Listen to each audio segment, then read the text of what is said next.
All right, so just remembering what the process is, you're going to have a bunch of words.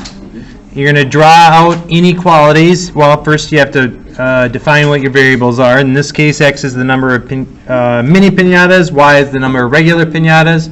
From this information, we're also going to make inequalities. In this one, we've got one related to the hours. Apparently, it's for every mini, it's 2 hours. Every regular, it's 3 hours, and you cannot exceed 30 hours. And then the number sold, x plus y, has to be greater than or equal to 12, at least 12. Okay. We also know that x is greater than or equal to 0, y is greater than or equal to 0. You cannot have negative mini piñatas or negative regular piñatas.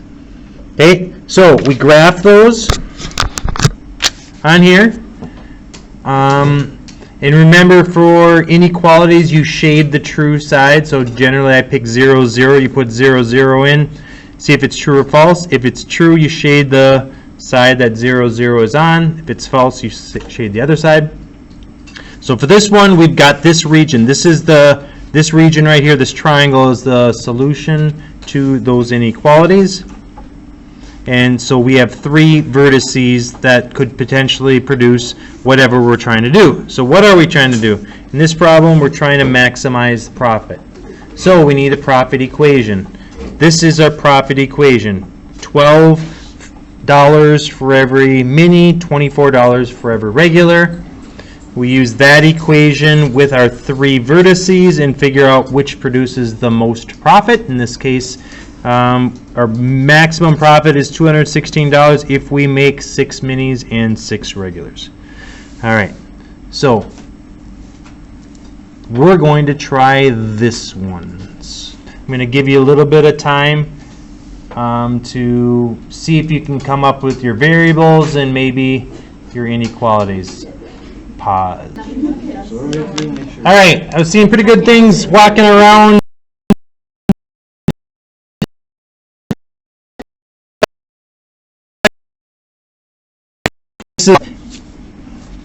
X is the number of inkjets, and then Y is the number of lasers. I did it opposite. Oh, it's inkjet, right? It doesn't, yeah. Okay, so we have our variables. Who's got one inequality for me? 3y plus x is less than or equal to 101. 3y, well, I want to do the way I did it. It's not with your way. So, I did do it that way. I just switched it. oh, okay, you just did. So x plus 3y is less than or equal to what? 120. And what do these represent in this? Like that inequality, is that the number of, what is the 120? It's got to be less than 120 what? That's still hours. Okay, so based off of this, the inkjet must take 1 hour, and this one takes 3 hours? And we have 120 hours total. Good. Who's got another one? Somebody over here. X plus y is less than or equal to 60. Less than or equal to the number of printers total. total number of printers. Very good. All right, we have 2 inequalities. Can we have a negative inkjet? No. So we'll say x is greater than or equal to 0, and we'll say y is greater than or equal to 0. Okay, those are the 4 inequalities. As long as we're talking as a class, let's figure out what we're trying to minimize or maximize. What's our profit, or our, I shouldn't say profit, well, you already told me it was profit, so I gave it away. So what is our profit equation? 40x plus 60y. Everybody agree with that? Yes. Okay, so that's what we're trying to maximize our profit. We have everything that we need in order to now graph this system of inequalities. So I'm going to give you a little bit of time to set up your graph. I went up by tens. So go ahead and graph that system, use your rulers, and you're going to find the intersection points. I'll give you a couple minutes. All right, just the whole graphing lines thing. You're going to want to, so there's different ways of graphing lines. The easiest way maybe to teach it, because it works all the time, is just solve for y. So in this one, we're going to subtract x. So I get y is less than or equal to negative x plus 60. I just moved to the x to the other side. And then this one, I'm going to subtract x also. Oops. And divide by 3.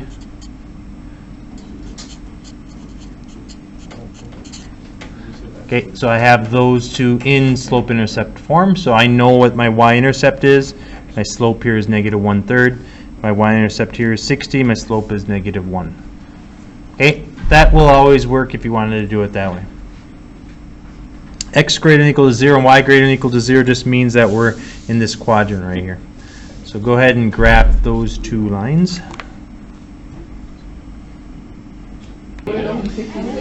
All right. One thing you need to remember when you're dealing with inequalities, if we're solving for y here, do you remember the rule where you have to switch them around? When do you have to switch them around? If you divide by negative, So if you're going this way, then it goes that way. this way. If you multiply or divide by negative, very good. So we did not do that. We just moved the x to the other side by subtracting it. But if this was a negative 3y, and we divided both sides by negative 3, we would have to change the direction of the inequality.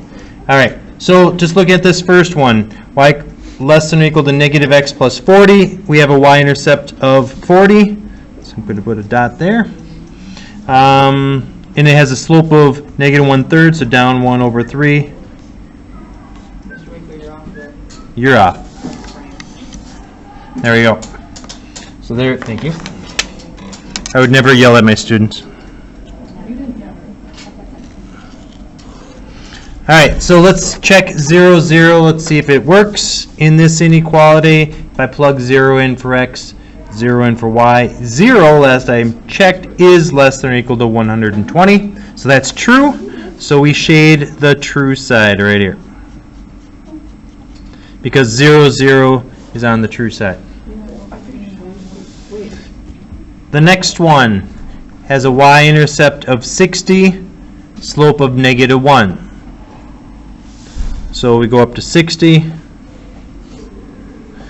and down 1/1, down 1/1, and so on. We can go all the way to this 60. Mine just doesn't, mine just, I did do that right, but then I got Your one question just doesn't go the right spot. it does, it just crosses at the Oh, I very did do it bottom. right. I just gave it. 0, 0 is less than or equal to 60, so again we shade that side. Alright, so I'm really going to shade it now. There's the region. All values inside that region make those. Alright, question. Yep. Just test both of them at the same time. Test them both at the same time to know which side to shade? Sure. Yep. Okay, so I've got how many different vertices here in my region? 4. We've got 4. Very good. One there, one there, one there, one there. Now we've been solving in, systems of equations. If we don't know where those intersect based off the graph, we could graph these two on our calculators and find the point of intersection, or we could use a matrix to find the point of intersection here, find where the two lines intersect. You could use a calculator with the graphs or with the matrix, but we know one way or another that this intersection point is what comma what? 30. 30 comma 30. Good. Nice. All right, so we've got a 30 comma 30, we've got a 0 comma 40, we've got a 0, 0. I'm guessing 0, 0 is probably not going to produce the maximum profit if you don't make anything. Dang. Well, unless you lose one. And then we got 60 comma 0. So those are the 4 vertices that we have to plug into our profit equation. Wait, why do we have to do 4 It's a vertice. Our profit equation is 40x plus 60y. So see how much each of those produce by plugging in the x and y. I'll give you a minute to do that.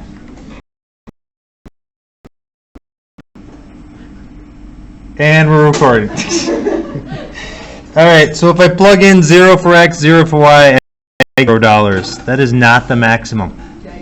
If I put 0 in for X, I just poked myself. 40 times 0 plus 60 times 40. I don't know. What's that, $2,400? Ooh, nice. 30 and 30, so 40 times 30 plus 60 times 30 is 1,200 plus 1,800, which is, well, we've got a new leader in the clubhouse, 3,000. And then 40 times 60 plus 60 times 0 gives us $2,400. All right, so there's my maximum profit. We would write our, if you go back to the question, what is the question? How many of each type of printer? What's the answer to that?